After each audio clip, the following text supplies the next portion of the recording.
Nikon just updated the Z6 and Z7 with much needed improvements. But is it enough to keep them in the game? Are either of these cameras worth buying? Let's get into it.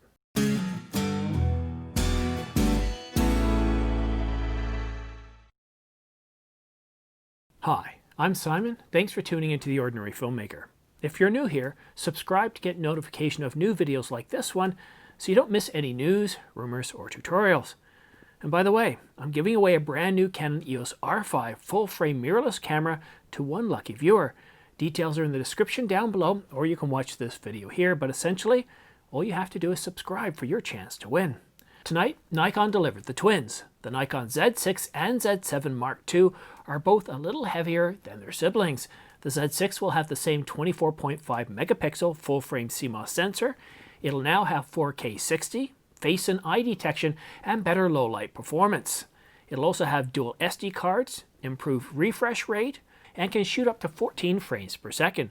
The buffer will increase from 35 up to 124, and will also get HLG and HDR out support. It now has an intervalometer, it will increase battery life, but all these additions have come at a little bit of an expense. Increased weight. The Nikon Z6 Mark II produces very good videos from oversampled 4K. Rolling shutter is improved and low-light autofocus performs well. Since Nikon updated their firmware earlier this year, the Z6 performs very well and the Mark II continues improvements in autofocus. The Z7 will have the same 45.7 megapixel full-frame CMOS sensor. It will have face and eye detection, 4K 60 with a 1.08 crop, dual card slots, and I'm sorry, this is just silly. I'm treating each of these new cameras as though they're completely new cameras, and they're not.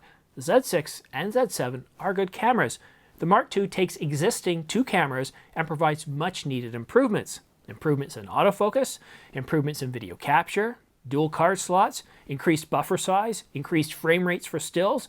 Sure, they put on a little bit of weight, but that's what happens when you work out and put on some much needed muscle. The Z6 and Z7 aren't class leading, I admit that, but they're priced at the low end of their class and still highly capable. But the real question is this enough to keep Nikon in the game? Yeah, it definitely is. Since the firmware update in February, the Z6 has become a reliable and trustworthy video shooter. The Mark II continues that tradition. Could it be better? Yes, of course. It's not the market leader. The real question that you need to ask yourself is, the Nikon Z6 or Z7, do they deliver the capabilities that you need for your workflow?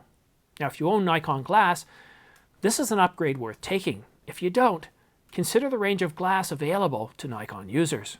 But before I close out this video, I want to let you guys know a couple of gear that I've got in my studio here for testing. I just got this today. I got the new Sennheiser 400 MKE, or the MKE 400 compact shotgun mic. And the reason I bought this is I've been having some problems with my VideoMic Pro. Now, the VideoMic Pro does a really good job, and I really didn't notice the problem until, well, fall started. Throughout much of the summer, it was almost sunny every day. We didn't have any wind, but as the wind started to pick up, that bass in the VideoMic Pro, that deeper, rich sound, it works against you.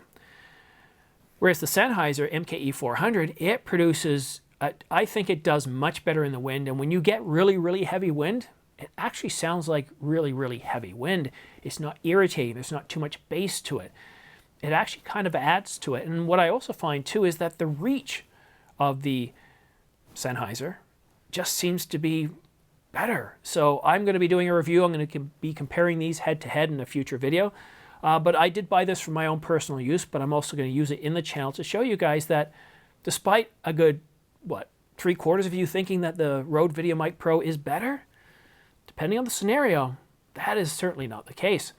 But I also got one other thing in the mail today, or in the post as we say in Europe. The Desview. This is a live monitor. I've actually got it right up on my camera right now. This is kind of strange because even though I have a flippy screen, I actually can't see it because I've got this huge contraption in front of my camera, which is a teleprompter. Well, now that I have this Desview that I'm going to be reviewing, this sits on top of the camera and I can see it clearly above everything, and it's high enough that it's not distracting. I can still read into the camera and not have any problems. It does have an awful lot of features. It has waveforms, it has histograms, you can set the different aspect ratio, you can set different colors, you can load in a LUT. So it is very versatile from what I can see, but obviously I've only used it for a little bit. When I was shooting the 8K video outside earlier, I had it on there, and of course I'm shooting it in my studio. Now it is about 1000 nits, and I've got to check this out, but outside in bright sunlight, it wasn't the best, but I'm going to do another test of that. This is not at all by any means a review at this point. That's going to come later, but I'm going to be using it for most of my videos, and so far it's proving to be a welcome addition to my studio. But that's it for now. Thanks so much for watching The Ordinary Filmmaker. Don't forget to subscribe to my channel for your chance to win the Synco Lav, I was going to say live, the Lav S6E and M3 shotgun microphones. I'm going to be awarding these two prizes to one lucky viewer once the channel reaches 20,000 subscribers, which if you'll check down below, that's not too far away. And then for every 10,000, well, let me say this a little differently, and then I'll be offering up a new prize, a better prize for every 10,000 subscribers until the channel reaches 100,000, at which point I'll be awarding a brand new Canon EOS R5 full-frame mirrorless camera to one lucky viewer. And on that bombshell, thanks for watching The Ordinary Filmmaker. We'll see you again soon.